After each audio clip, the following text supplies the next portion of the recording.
ఆశీర్వాదమయ గ్రంథం బైబిల్ గ్రంథం.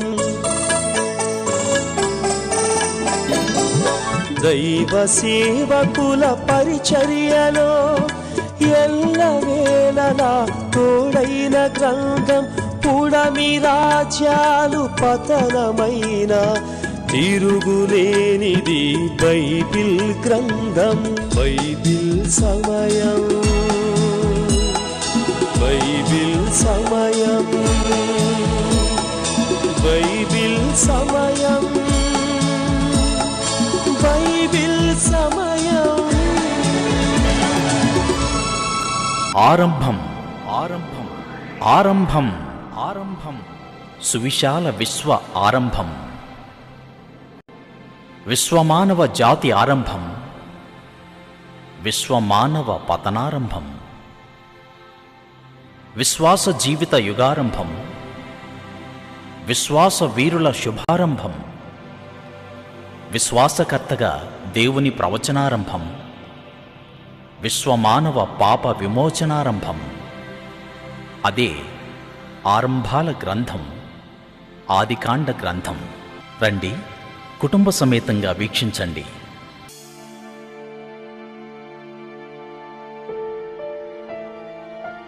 Praise the lord.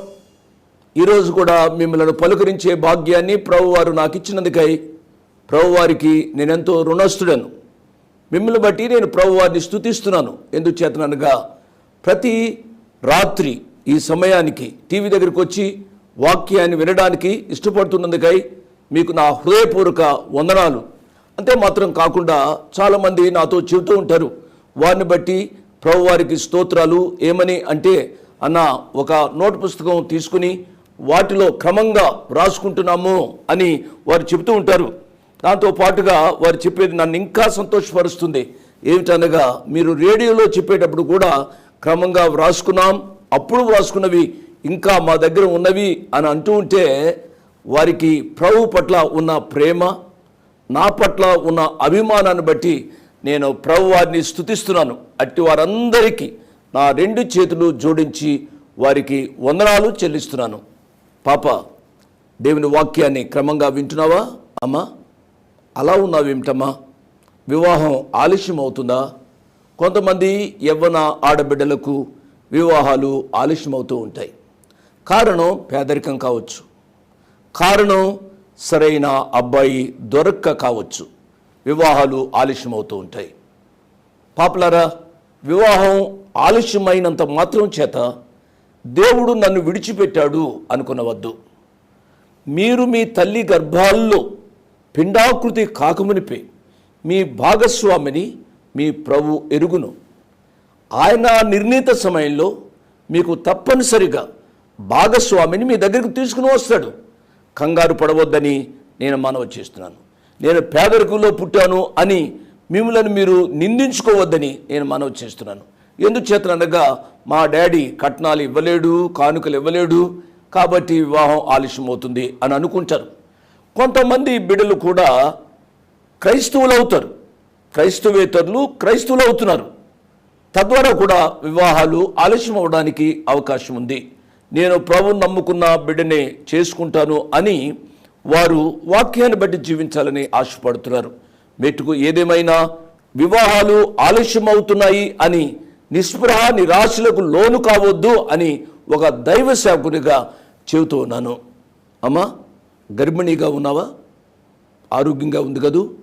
ఆరోగ్యాన్ని జాగ్రత్తగా ఉంచుకో అమ్మా. దేవుడు నిన్ను ప్రేమించి నీ గర్భాన్ని తెరవడానికి ఇష్టపడుతూ ఉన్నారు. నీకు బిడ్డను దయచేస్తారు.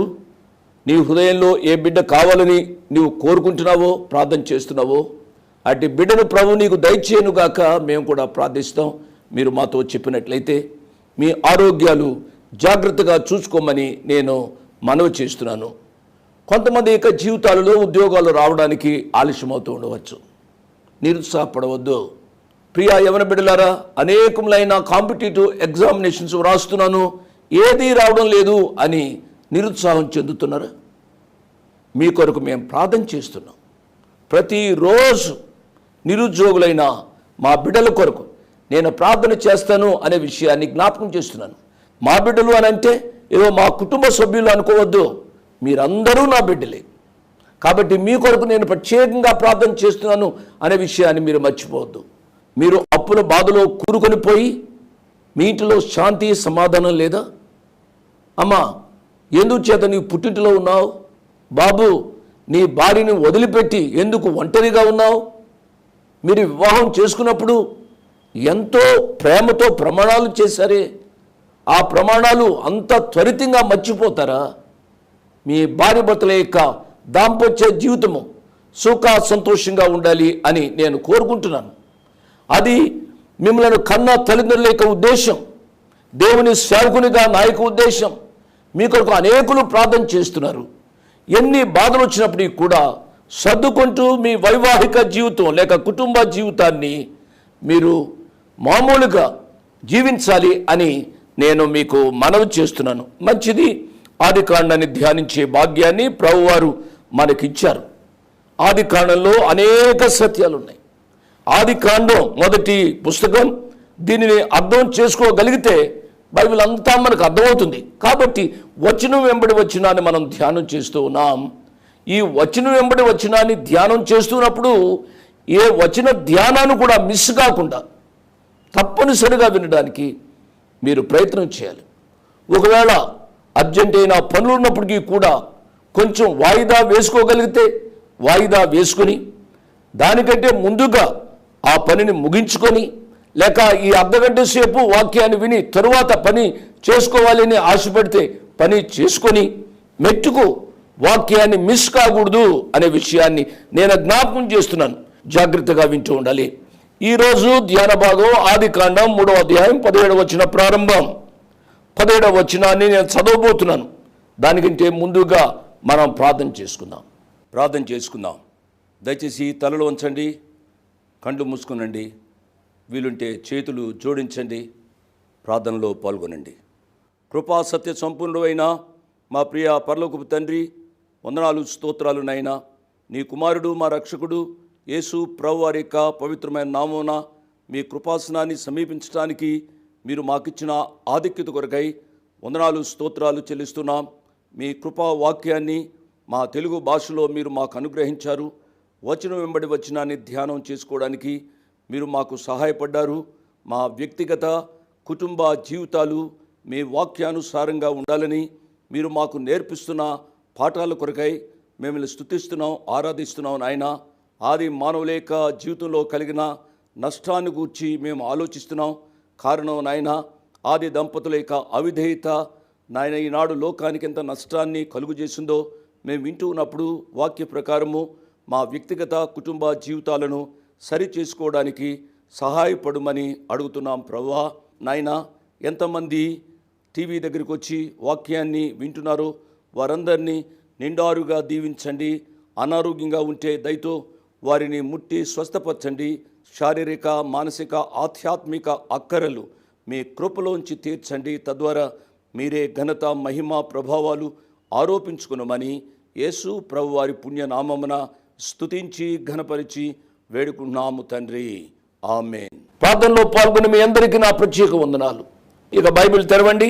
ఆదికాండం 3వ అధ్యాయము 17వ వచనాన్ని నేను చదివిన. ఆదాముతో, నీవు నీ భార్య మాట విని తినవద్దని నేను నీకు ఆజ్ఞాపించిన వృక్ష ఫలములు తింటివి గనుక నీ నిమిత్తము నేల శపింపబడి ఉన్నది. ప్రయాసముతోనే నీవు బ్రతుకు దినములన్నీ దాని పంట తిందువు. అది ముండ్ల తుప్పలను గచ్చ పొదలను నీకు మొలిపించును. పొలములోని పంట నీవు తిందువు. నీవు నేలకు తిరిగి చేరు వరకు నీ ముఖపు చెమట కార్చి ఆహారము తిందువు. ఏలైనగా నేల నుండి నీవు తీయబడుతువి, నీవు మన్నే గనుక తిరిగి మన్నైపోదు అని చెప్పాను. విన్నారు కదూ? అంతకు ముందుగా సర్పంపై శాపాన్ని మనం ధ్యానం చేశాం. తదుపరి స్త్రీపై శాపాన్ని మనం ధ్యానం చేశాం. మూడవది మనం చదువుతున్నాం. ఆదాము శాపము ఇందులో వ్రాయబడి ఉంది. ఈ 3 వచనాల్లో మనం చూసినట్లయితే ఆదాము శాపంతో పాటుగా భూమి కూడా శపించబడినట్లుగా మనం చదువుకున్నాం. మీరు జాగ్రత్తగా ఆలోచించాలి. దేవుడు అంటున్నాడు ఆదాముతో, నీవు నీ భార్య మాట విని. భార్య మాట వినకూడదా? భార్య మాట వినవచ్చు. తప్పనిసరిగా భార్య మాట వినాలి. కుటుంబ జీవితంలో భర్త మాట భార్య వినాలి, భార్య మాట భర్త వినాలి. ఒకరి మాట ఒకరు వింటేనే కానీ సామరస్యంగా కాపురము సాగదు అండి. కాబట్టి ఒకరొకరు ప్రేమించుకుంటూ గౌరవించుకుంటూ ఒకరి మాట ఒకరు వింటూ వారి యొక్క జీవితాన్ని సాగించాలి అని ప్రభు పేరిట నేను మనవి చేస్తున్నాను. ఆయా సమయాల్లో కొంతమంది భాగస్వాములే కావచ్చు, భార్యాభర్తలే కావచ్చు, తల్లిదండ్రులే కావచ్చు, కానీ తప్పుడు సలహాలు ఇవ్వడానికి అవకాశం ఉంది కదూ. బైబిల్లో చూసినట్లయితే మొదటి రాజుల గ్రంథంలో ఒక కుటుంబాన్ని చూస్తాం. రాజుల మొదటి గ్రంథం 21వ అధ్యాయము 25వ వచనాన్ని చూడండి. ఈ రీతిగా వ్రాయబడి ఉంది. తన భార్య అయిన యెజెబెలు ప్రేరేపణ చేత యెహోవా దృష్టికి కీడు చేయ తన్ను తాను అమ్ముకొనిన ఆహాబు వంటి వాడు ఎవ్వడునూ లేడు. భార్యకు అమ్ముకొనబడిన భర్త. ఎంత విచారకరమైన సంగతి అండి. అంటే భార్య సిట్ అంటే సిట్టు, స్టాండ్ అంటే స్టాండ్ అన్నమాట. తనకు స్వచ్ఛత్వం లేదు. ఎంత విచారకరమైన కుటుంబమో ఆ కుటుంబం అండి. తద్వారా జరిగింది ఏమిటి అనగా ఇద్దరు ఎంతో అసహ్యంగా చనిపోయినట్లుగా దేవుని వాక్య భాగాన్ని చదువుకున్న వారికి అర్థమవుతుంది. కాబట్టి కుటుంబ జీవితంలో ఆమె మాట వినవద్దు, ఈయన మాటే వినాలి, ఈయన మాట వినవద్దు, ఆమె మాట వినాలి అనేది కాదు. ఈ సత్యాన్ని మీరు అర్థం చేసుకోవాలి. ఇక్కడ దేవుడు అంటున్నాడు ఆదాముతో, ఏమంటున్నాడు? నీ భార్య మాట విన్నావు, భార్య మాట వినాలి, భార్య మాట వినవద్దని నేను చెప్పడం లేదు. గుణవతి అయిన భార్య అని బైబిల్లో ఉంది. గుణవతి అయిన భార్య దొరుకుట అరుదు అని దేవుని యొక్క వాక్యంలో మనం చూస్తాము అండి. గుణవతి అయిన భార్య దొరుకుట అరుదు, అట్టిది ముత్యము కంటే అమూల్యమైనది. దేవుని నామానికి స్తోత్రం. అందుచేతనే యవనస్తులు వివాహానికి ముందుగా ఎంతో ప్రార్థన చేయాలి. తొందరపడవద్దు, తొందరపడి చేతులు కాల్చుకోవద్దు. వైవాహిక జీవితము పరిశుద్ధమైనది. దేవుని యొక్క వాక్యం ఇంకా చెప్పేది ఏమిటి అనగా, సుబుద్ధి కలిగిన భార్య యెహోవా ఇచ్చు దానం, యెహోవా ఇచ్చు బహుమానం. ప్రియులారా, సామెతల గ్రంథం 31వ అధ్యాయం చదివినట్లయితే ఈ గుణవతైన భార్య గూర్చి ఎన్నో విషయాలు జ్ఞాని అయిన సొలొమోను వ్రాశాడు అండి. సామెతల గ్రంథం 31వ అధ్యాయంలో మనం చూస్తే ఆమె పెందల గడే లేస్తుంది అని దేవుని యొక్క వాక్యంలో చూస్తాము అండి. పని చేయకుండా ఆమె భోజనం చేయదు అని దేవుని యొక్క వాక్యంలో చూస్తామండి. ఎంత మంచి భార్య!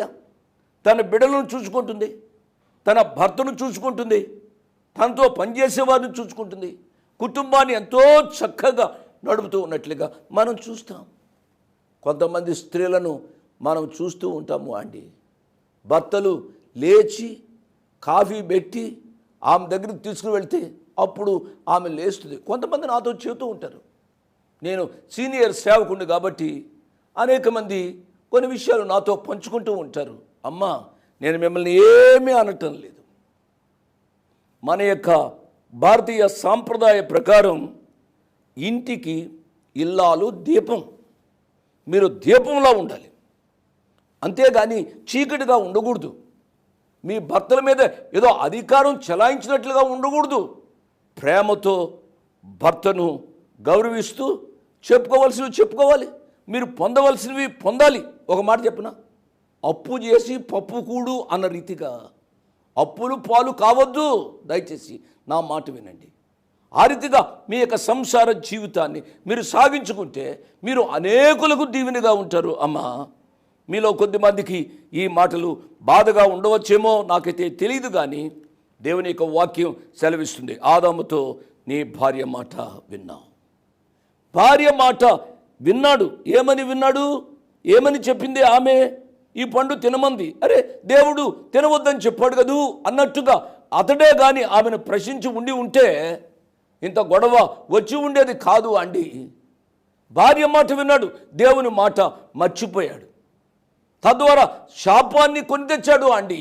ఈ చదివిన వాక్య భాగంలో 3 రకాలైన శాపాలు ఉన్నట్లుగా మనం చూస్తాం. ఒకటి, నేల శపించబడింది.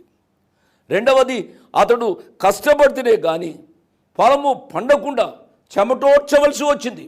మూడవది, తన యొక్క జీవితంలో మరణము ప్రవేశించినట్లుగా మనం చూస్తాం. చిరంజీవిగా జీవించవలసిన ఆదాము మరణించవలసి వచ్చింది. ఈ 3 విషయాలు ఈ యొక్క సమయంలో మనము ధ్యానం చేద్దాము అండి. నేల శపించబడింది. ఏ రీతిగా శపించబడింది దేవుని యొక్క వాక్య భాగంలో మనము చూస్తాము అండి. తుప్పలను గచ్చ పొదలను నీకు మొలిపించును, పొలములోని పంట తిందువు. భూమిలో ముండ్ల తుప్పలు గచ్చ పొదలు వచ్చినట్టుగా దేవుని యొక్క వాక్య భాగంలో మనం చూస్తున్నామండి. ఎంత విచారకరమైన సంగతి ప్రియులారా. భూమి శపించబడుతుందా? భూమి శపించబడటానికి వీలులేదే.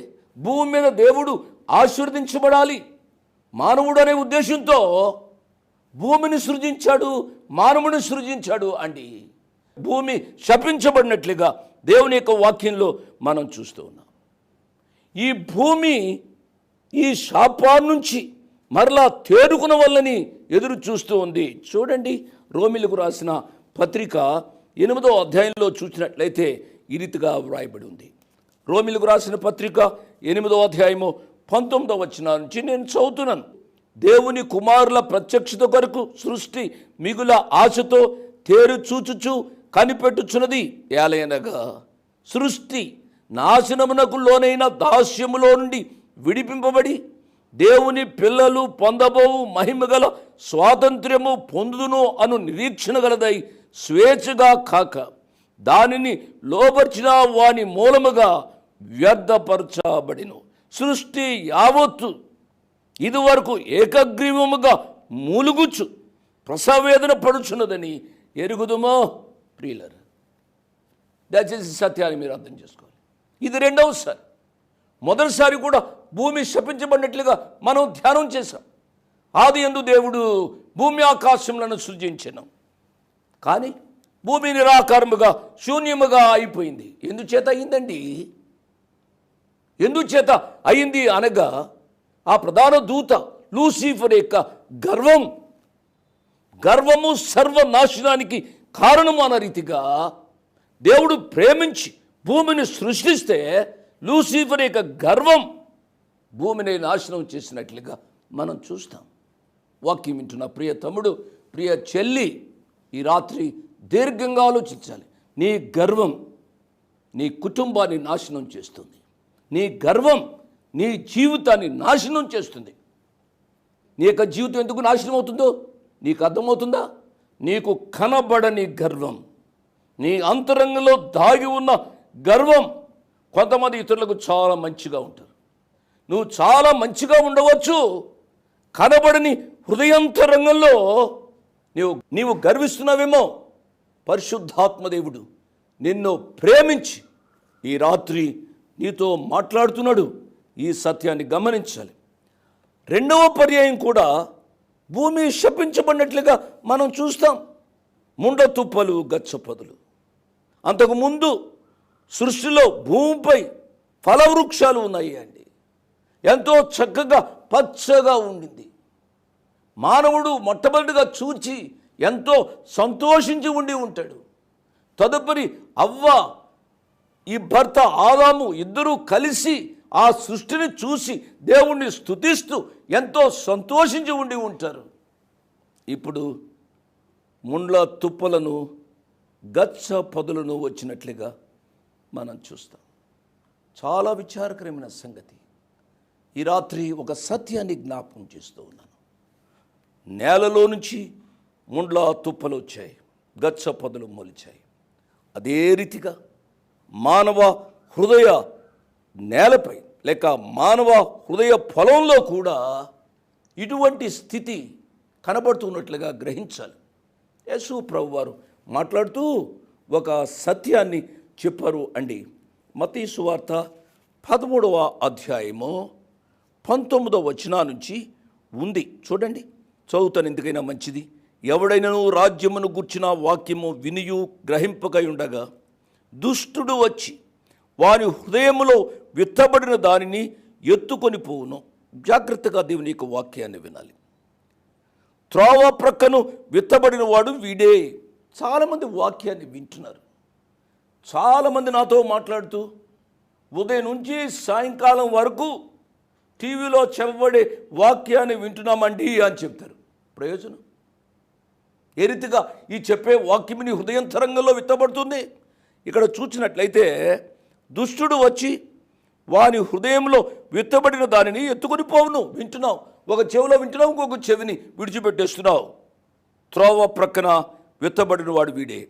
రాతి నేలను విత్తబడిన వాడు వాక్యం వింటాడు, వెంటనే సంతోషంతో దానిని అంగీకరిస్తాడు. అయితే అతనిలో వేరు లేనందున అతడు కొంతకాలము నిలుచును గాని వాక్యము నిమిత్తము శ్రమ అయినను హింస అయినను కలుగుగానే అభ్యంతరపడును.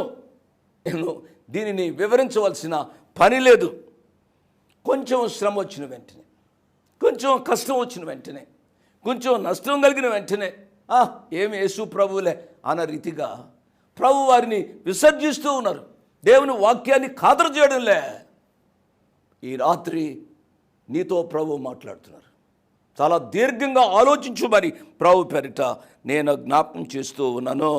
22వ వచనం, ముండ్ల పొదలలో విత్తబడిన వాడు వాక్యము వినువాడే. ఇక్కడ భూమి ఏ రీతిగా మార్చబడింది? ఆ భూమిలో ముండ్ల తుప్పలను గచ్చ పొదలను మొలిచాయి. జాగ్రత్తగా వినాలి.